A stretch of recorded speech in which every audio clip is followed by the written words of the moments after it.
And welcome to the SWB Fantasy Football Podcast. This is the playoff preview edition.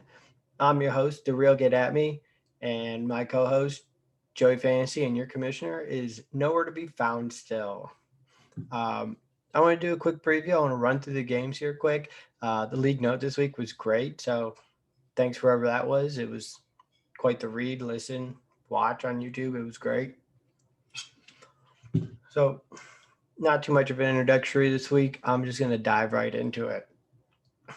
Your one seed is the real good at me, myself, facing off against the 8 seed, the 6-7 team ace. Uh, when these guys met back in week 4, Chase got the best of the real good at me, giving him one of his 3 losses this year. That was a week where Devontae Adams was ruled ineligible late Sunday night and was unable to be taken out of my IR spot or take out of my flex spot and put in my IR spot. So I got stuck with him. And at that time, Ezekiel Elliott had a quarterback, which he does not have anymore. So I'm banking on Zeke not putting up 20 points this week. But let's get to it. The win probability is right now, according to the ESPN rankings, is 62% for the real get at me. His team is boasted by the number 1 quarterback, Pat Mahomes, the number 4 running back, James Robinson, the number 2 and number 3 wide receivers, Devontae Adams and DK Metcalf, number 2 tight end, Darren Waller. Miles Sanders right now is slated to start, but that could change. He's also got a top 3 kicker in Daniel Carlson of Las Vegas Raiders. Chase's lineup as of now is Deshaun Watson facing a stout Chicago defense, Ezekiel Elliott with a great matchup against the Cincinnati Bengals, an injured Todd Gurley who, without a touchdown, usually only scores 6 points, Amari Cooper with an Andy Dalton quarterback throwing him the ball, Juju Smith-Schuster, who just looks uninvolved in the Pittsburgh's pass defense. When they throw the ball 50 times, he still only gets about 4 catches. A 65-year-old Rob Gronkowski playing about 4th fiddle now for Tampa Bay. And Jarvis Landry, who has had 2 of his biggest games of the year so far in back-to-back weeks. I'm not expecting much out of Chase this week. I mean, I know this is a different kind of preview because it's my game. Projections have it 104 to 136 in the favor of the real get at me. I'm gonna go on a limb here and say that the projections are right. I probably do beat Chase by about 20 points, 30 points, and this is just light work here in the first round. On to our next game. We have a little tighter of a matchup right now with the fantasy football team run by the 2019 champion Nick November. He's going up against Team Scott here, who is one of the 3 owners who've made the playoffs and not won a ring yet this year. Bob's got a huge advantage here with Derrick Henry to start off. He's also got a very nice team with Adam Thielen and possibly, if he changes his lineup, Mike Evans. But we never know if Bob's even looking at his team sometimes. Frank Gore is questionable after leaving with a concussion last game, but I could, again, see if Bob makes his roster changes. He could put in DeAndre Swift, who up until his concussion 2 weeks ago had posted back-to-back 18-point games. Other changes that he could make is maybe stream a quarterback, but Matt Stafford's not a slouch, so we know he can throw the ball at the best of them. Sitting in his flex, he's got a Chase Claypool, who kind of can go boom or bust also in that Pittsburgh defense, depending on where the touchdowns go. Over on Nick's side, Nick's got Aaron Rodgers, who has been on fire this year, looking at an MVP candidate season. He's the QB2, averaging 29 points a game, and he has a very soft matchup against Detroit. James Conner slated to play this week, and again, that Pittsburgh team that we just watched threw the ball what felt like 50 times the other night and only ran the ball 10 times with their backs, Benny Snell and Jalen Samuels, I guess, played a little bit, and Anthony McFarland, their rookie. Mike Davis is slated now to start for a still injured Christian McCaffrey, where if Nick makes it in the next round, could become very useful and very dangerous. We have Michael Thomas, who has not been the Michael Thomas of old. He is not the 2019 number one wide receiver that he was last year. He is borderline middle of the pack. When he does play, you're looking at, an upside of 10 points, and that's mostly on his catch volume. Terry McLaurin facing a stout San Francisco defense. Washington's been kind of on a surge here the last couple of games, and Terry didn't do much against Pittsburgh, only 2 catches for 14 yards. But prior to that, he had registered at least 7 catches in all but one game for over 75 yards in each of them. So Terry's a good bet to be a solid floor play. Hunter Henry, he's a good tight end. We know that. The Chargers did not score a single point last week. So, I don't project that happening again this week against Atlanta. So he should expect a better outing from Hunter. Justin Jefferson, a phenomenal rookie, sitting right now as the wide receiver 4. He's got big play capabilities. He is a one-catch wonder, or not that he only catches one ball. He only needs one catch, and he could have a great day here. But the last couple of weeks, 17, 16, 22, and 23 points. Hopefully Jefferson's not about to cool off here in the first round for Nick. ESPN win probability right now has a 52% Nick. If I'm looking at this, and if Bobby were to make a couple of changes, I'd probably lower it to exactly 50-50 split, depending on the health of some of the other players. But I'm going to go, and I'm going to have to take the defending champion to get through to the next round. Our next matchup, the team Rob picked, and Make America Great, Part 2. Paul's sitting at 8-5, Rob at 7-6. We've got a pretty fair matchup again here with I believe the 3 and 4 seed. Or are they the 5 and 6 seed? I don't know right now. I'm not going to worry about it. They're the 6 and 3 seed. This is not the team that Rob had played with. It is the team he picked. That is for sure. But it's not the team Rob had gone through the year with.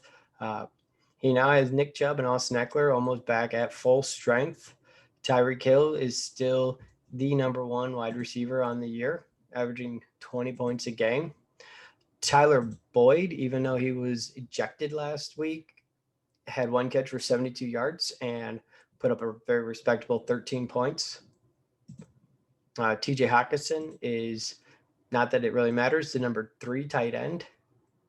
But when you're playing that position, having a floor there can give you a great advantage over somebody who might be playing a boom or bust tight end. Speaking of boom and bust, Nyheim Hines for Robbie, filling in right now is his flex position. Nyheim can either do all of his work receiving or none of it. He very rarely gets double-digit carries, but can rack up a lot of yardage after the catch, which Rob will need to keep pace. His quarterback, Tua Tagovailoa, I don't know. He's going to play Kansas City. He's going to need to show that arm a little more. He's not going to be able to sit back and hope that his defense and his running game can bail him out. On the other side here, Paul, he's got his namesake in Alvin Kamara again. Alvin has looked more like the Chipmunks these last couple of weeks. Since Taysom Hill took over, 10 points, 5 points, 16 points, and that was on the back of a touchdown, or would have been another 10-point game. He's getting the carries, not very productive in his yardage, 3.5 yards, 4.9 yards per carry. and his receptions have all but disappeared, with only 3 catches for 7 yards in the last 2 games, which is not what Alvin Kamara is paid to do. He's got a Melvin Gordon, solid running back, facing a very soft rush defense from the Carolina Panthers. So when Melvin's not splitting time with Philip Lindsay, he is, still one of the premier backs in this league. Devontae Parker, again, it's gonna correlate directly with Robbie's quarterback. So hoping that cancels out some points there. We have the boy wonder, Cole Beasley. I've been telling you guys about Cole Beasley for 2 years now, and if you're not listening, you're not getting it. Cole Beasley last week, 9 catches, 130 yards, and a touchdown. He was targeted 11 times. John Brown is not playing. He's on the IR still. And when John Brown doesn't play, that was actually Cole Beasley's 4th 100-yard receiving game, and his 5th touchdown in the season here. Cole Beasley, when he's utilized, when he's targeted, can be very dangerous. And that Pittsburgh defense, if it's got one hole in it, it's covering shifty slot wide receivers like Cole. Robert Tanyan, I like this guy. He is the tight end 4, so we have a 3 versus 4 situation here in the tight end position. He too brings a very solid floor, but he comes at the cost of needing that touchdown. He scored touchdowns in all 3 of his last games, putting up 12, 15, and 12 on the backs of 5 catches in all but one of those games and around 40 to 60 yards a game. So he's got a floor there that could keep pace with TJ Hawkinson. So the tight end advantage does not seem to be there for either team. And over at the flex, we got Chris Godwin, who is said to have practiced in fall using all of his fingers to catch the ball.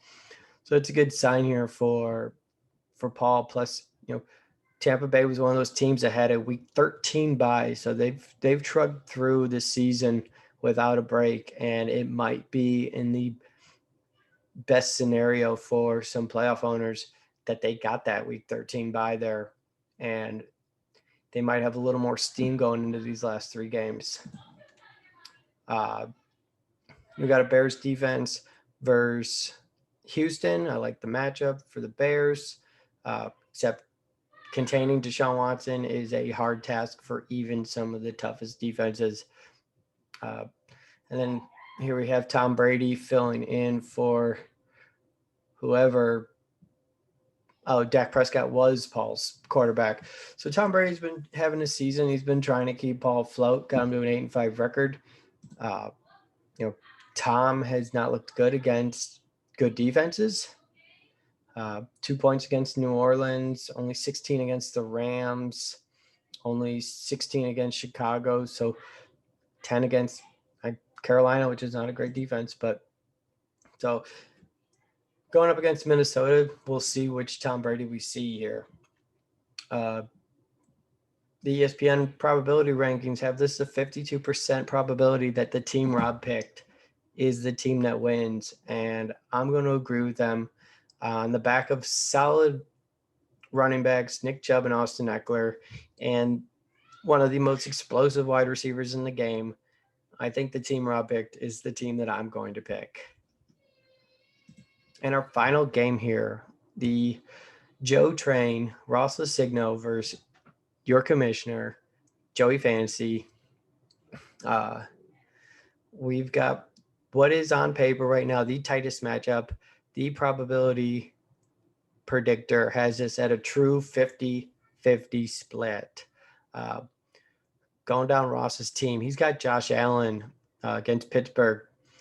You've got Aaron Jones against Detroit.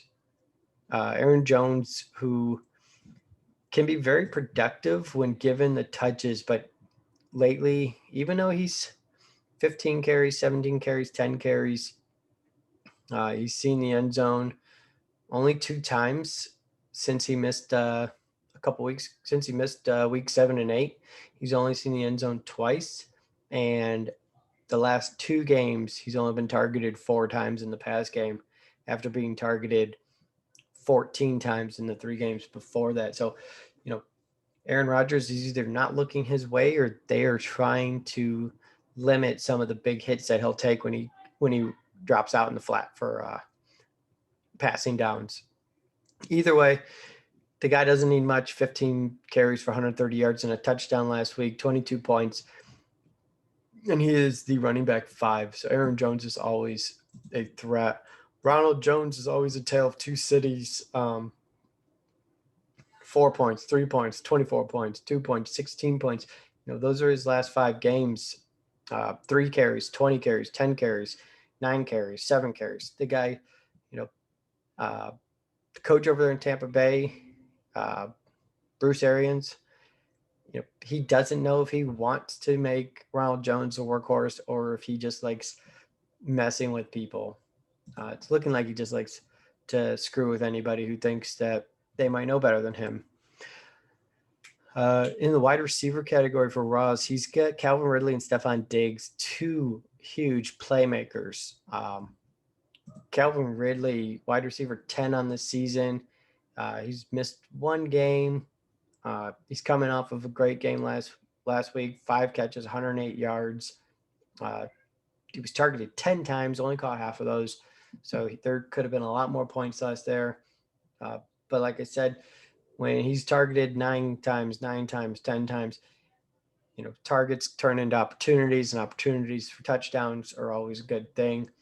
So he's got a good floor with him. And Stephon Diggs, again, one of the top pass catchers in the league and on his team, the wide receiver 7, always poses a threat. Hasn't seen the end zone since week 10, so this might be a week for him against, a Pittsburgh defense that just doesn't look the same. Tight end Evan Ingram, he's outside the top 12 now, so he's a tight end that you don't get much. He's only got 1 touchdown on the year. He had a big game 2 weeks ago against Cincinnati, 6 catches, 129 yards, and then reverted back to his season average of 4 catches for only 32 yards. And like any tight end, without the possibility of a touchdown, and when Colt McCoy's your quarterback, you don't really see a lot of opportunity there. His most interesting play has got to be his flex play here. J.D. McKissick, who filled in for an injured Antonio Gibson last week, where he didn't get many of the carries. Peyton Barber got 16 of the 21 carries given to the running backs. He did see 10 receptions, and I don't even know how many targets he has because he's a running back. They don't give me that stat. 10 catches for 70 yards. So, I mean, that was 5 points on catches alone, which is huge. Threw in another 70 yards. Only 8 yards on 5 carries, though. So if they're going to utilize them almost as a second wide receiver behind Terry McLaurin, J.D. McKissick's in for a good role here against the San Francisco defense. And in an interesting play, he's doubling down on the Washington team and playing their defense against San Francisco. So, Ross is going to have a lot in that game. On the other side, we got Joe over here. He had the MVP quarterback, Russell Wilson, for the first half of the season. And, it's not looking good. Since coming off the bye week, he's only had 1 week of throwing only 2 weeks of throwing 3 or more touchdowns, and those were right after the bye. His last 6 games, 2 touchdowns, 0 touchdowns, 2, 1, and 1. His yards per game have dropped drastically, and he's still throwing the ball in the upper 30s a game. He's just not hitting that home run or not getting it to the right wide receivers. So, Joe's going to need, and he might get it against the Jets, he's going to need that Russell Wilson who can put up 40 points at a flick of a wrist. Sticking with that game, you got Chris Carson, as Joe's main running back there. Carson coming off an injury, working his way back in the lineup. They've kind of really slowed down his usage after missing 4 games. Only 8 carries and 13 carries, but he's still evolved in the passing game, catching a touchdown last week. So he's got a decent floor there at the running back. Hopefully he can keep pace with Aaron Jones. Miles Gaskins, again, another guy coming off an injury, but it didn't seem to bother him as they gave him 21 carries and 2 receptions last week. He totaled over 140 yards. Did not find the end zone, but again, you got to like the usage there in Miami. Keenan Allen, the wide receiver 5 on the year, one of Joe's more consistent, most solid players. Allen has catched 5 touchdowns in his last 6 games, while accumulating more than 10 targets in all but one of those games too. So Keenan Allen is a guy to watch out for, and he's going to need him because, like I said, on the other side, Calvin Ridley and Stephon Diggs are seeing Keenan Allen type volumes. Joey's got Deebo Samuels, who just returned from another injury after missing the first 3 games, coming back, and then missing 3 more games before their bye, playing 2 games since then. Hasn't gotten in the end zone, but poses a threat. He runs the ball like a running back. He catches the ball even behind the line of scrimmage, so he can make things happen whenever he gets the ball in his hands. At tight end, this might be the plays where Joe needs to strike here. Mark Andrews, the tight end 5, getting his matchup against Cleveland after not playing the last 2 weeks. He gets a return against the team that he went 5 for 60 and 2 touchdowns against in week 1, where Mark Andrews scored 20 points. So if Joe wants to either keep pace or make some space, it's going to probably need to be in the tight end range. Because in his flex, he's got Julio Jones. Julio Jones versus Calvin Ridley pretty much is what's happening here. Joe's going to want to see, those 10 targets he saw last week. And he's going to want to see him hopefully go for more than 15 yards a catch. And he's going to want the end zone bad. Looks like Joe's going to roll with the defense that got him here. Joe's been very stubborn with the number 1 defense here. The Pittsburgh Steelers, who have just not looked like themselves. They're still getting their sacks, don't get me wrong, but, no interceptions, no fumbles last week. They got their 3 sacks. They gave up 23 points. It was just, I don't know if it's since they were forced to take their bye in week 4 and they're just playing through it and they got to get through, 4 more games. This defense might be watching the wheels fall off. On the bench, Joe's got a few other questions. He might want to maybe flex Kareem Hunt, but, that's up to Joe. I'm not here to tell him what to do. I'm just looking at a preview here. Projections, they're at 116 for Ross on the dot and 115.9 for Joe. So this is, like I said, the true 50-50 split. So this is the game a lot of people are going to be watching. I know I'm going to be watching it from the other side of the bracket. But that's what I like to see. Some good matchups here.